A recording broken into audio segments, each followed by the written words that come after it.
This video, we're building a popular EMA crossover strategy that has been requested a few times now. We're doing a 20 EMA, it's crossing a 50 EMA, and it's getting filtered by a 200 EMA. So what that means is we're only taking a long crossover above the 200 EMA, and we're only taking a short crossover below the 200 EMA.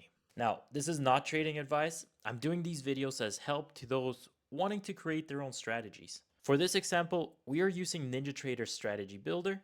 If you want to build this bot much faster with just a few clicks and also have a ton of extra customization and order management as well, then check out the Predator X order entry. You can do this and a whole lot more as well with just a few clicks. But with that, we're moving on to Strategy Builder. All right, to get things started, we're going to go to our Strategy Builder. This can be found on your NinjaTrader control panel. Select New, Strategy Builder, and then this page pops up. All you have to do is New Strategy, Next, and we're going to name this something like EMA Cross Example. Select Next. Then you have your calculate method.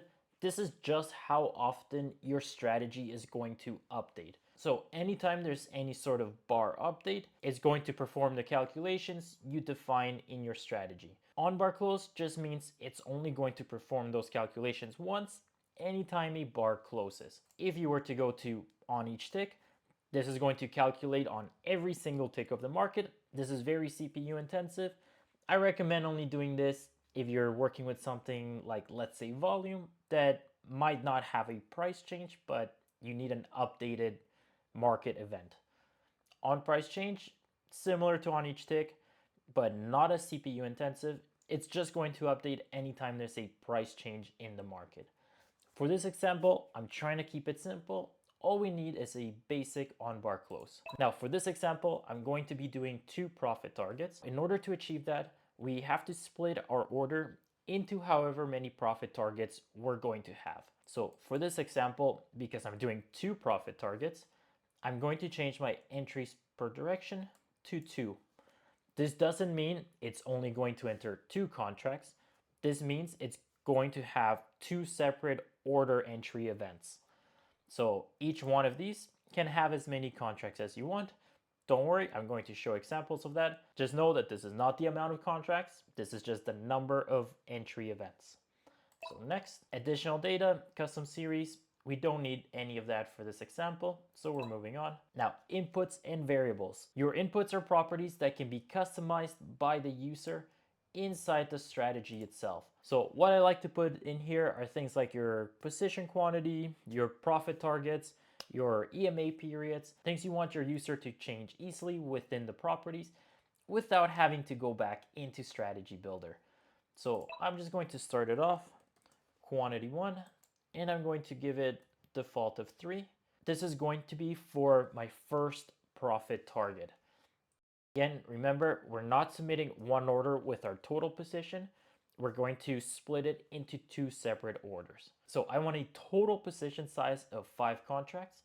So my first is going to be 3. And then I'm going to set up another position size. This is going to be default 2. This is going to be for my second profit target. Now, this is just for the position size. I also need to make variables for my profit target distance. I'm going to go by ticks, but we still need to define this here. We can do it later, but this just makes it easier.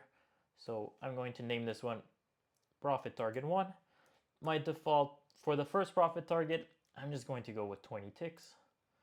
Then we need to do the second profit target as well. Profit target 2. Default, I'm going to also be setting up a trail stop for this example. So I'm going to make my second profit target a little farther away so we can see that trail stop in action. So I'm just going to say 100 ticks. That should be plenty good enough. Now for my stop loss, I'm also going to define it, but because my stop loss is going to be at the same value, I'm just going to define one variable, and that variable is going to get assigned to both stop losses. Default, I will say something like 50. And guys, keep in mind, this is just an example. I'm just making these numbers up as I go. This is just to show how to create your own EMA crossover strategy. I'm not saying this is profitable. Again, this is just an example. So now that we have our order management, we are going to define our EMA periods. That way it makes it a little bit easier for the user to customize if they want to change anything around. So go to add EMA period 1, integer. This one's going to be our fast EMA, so a period of 20. EMA period 2. This is going to be our slow EMA, so 50. And last but not least, EMA period 3. This is going to be our trend or our filter EMA. This is going to be a period of 200.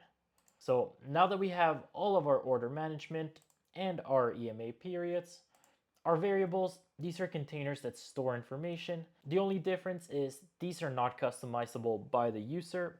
These usually get updated as your strategy progresses. For this example, I'm trying to keep it simple. I don't think we'll need these, so I'm just going to move on for now. Hit next. Then we have our conditions and actions page. This is where we actually build out our strategy. So what are we trying to do? For our long condition, we want our 20 EMA to cross above the 50 EMA, and we want to enter only if that crossover happens above the 200 EMA. How we do that? We go to add, go to indicator, scroll down to our EMA. I'm going to plot this on the chart, and I'm going to change the period to our user input, and I'm going to select EMA period 1 with that value of 20. The plot, I'm going to change this one just to make it a little bit easier to see on the chart. I'm going to change it to a blue. Again, this could be whatever you want. Then in our middle column, I'm going to select cross above. Our look back period of 1, that is just looking at the most current price. So I want to make sure the most current price is the one crossing over. So cross above, indicator, head down again to our EMA. And this one I'm also plotting on the chart. Our period, this time this is our period number 2 or our 50 EMA. And I will leave this one at goldenrod. Now we have our crossover condition. Now we just need to make sure they are above our 200 EMA. So add indicator. And I'm just going to define the same one, EMA, plot on chart. I'm going to say EMA number 2, that's our slow EMA. And make sure you have the correct color. I want to make sure that one is greater than indicator. Once again, we head over to EMA, plot on chart, and this time we are going to select period number 3 or 200 EMA. And this one I'm going to color it indigo. So now we're crossing over, and we're also making sure our slow EMA is above our trend or filter EMA. Now that we have all of our conditions, we just need to submit our entry order. So go to our lower panel, order management, enter long position, and under quantity, we select user input, quantity number 1, and our signal name is going to be entry 1. Because remember, we're submitting a total position size of 5, but we're not submitting one order, we have to split it into 2. So we must submit order management, enter long position, quantity, quantity 2, and our signal name is going to be entry 2. So that's all that we need for our long conditions. Now we have to do the same but for our shorts, and this is super simple. We're just going to right click on set number 1, make a copy, and now in set number 2, we're just going to flip everything. So click on the first one. We have to make sure our fast EMA crosses below our slow EMA, and we want to make sure that our slow EMA is less than our trend or filter EMA. But the only other thing is obviously instead of entering long, we have to enter a short trade.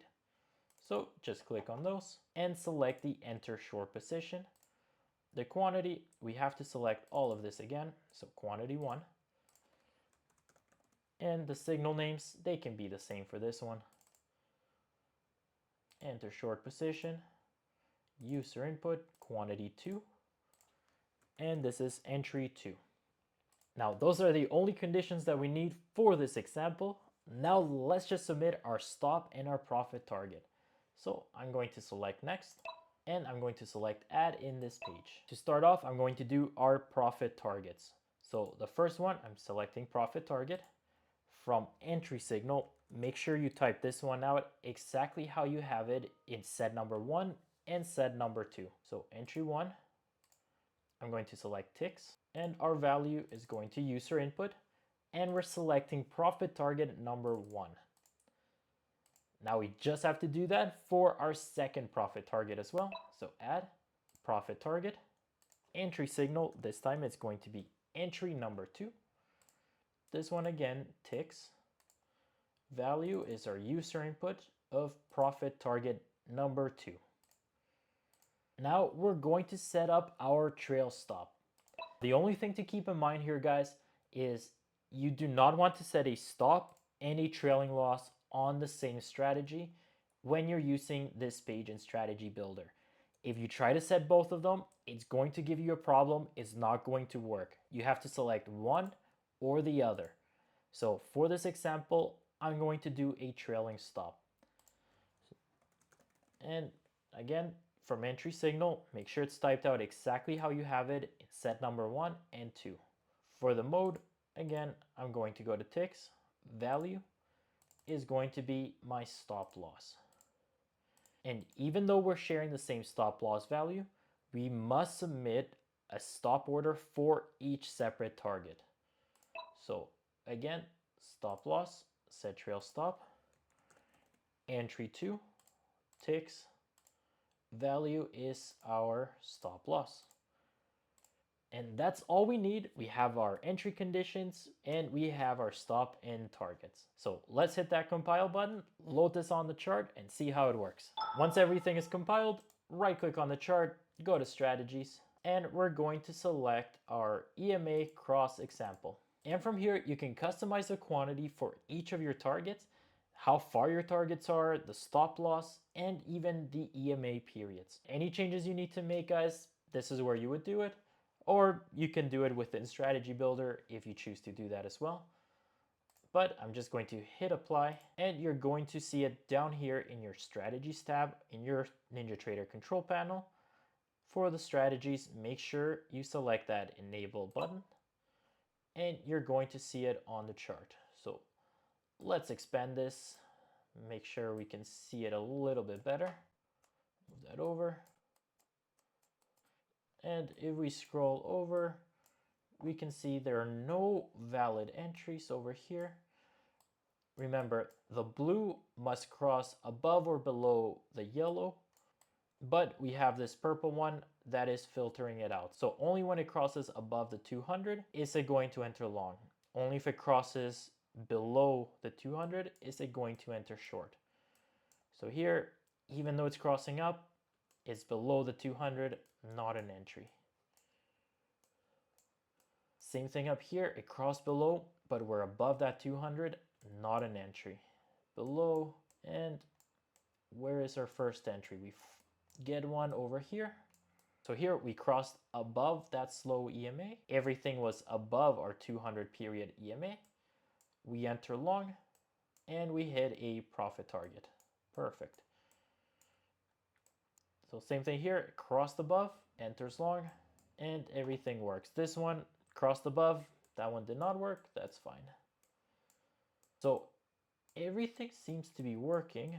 I want to make sure our shorts are working as well over here. So here we crossed below, the 200 is above. This one, again, we got stopped out, is what it is. And guys, remember, I'm not saying this is profitable. I kind of just put this together for the video. This was just sent in as a request. So make sure you guys test, change anything you need to. This is just an example on how to build your own bot. But I'm going to play this on the chart and see how it works. Oh, so that went a little bit quick, but had it at max speed. But here we crossed above, and we hit our first profit target of 3. And now we are waiting for that second profit target.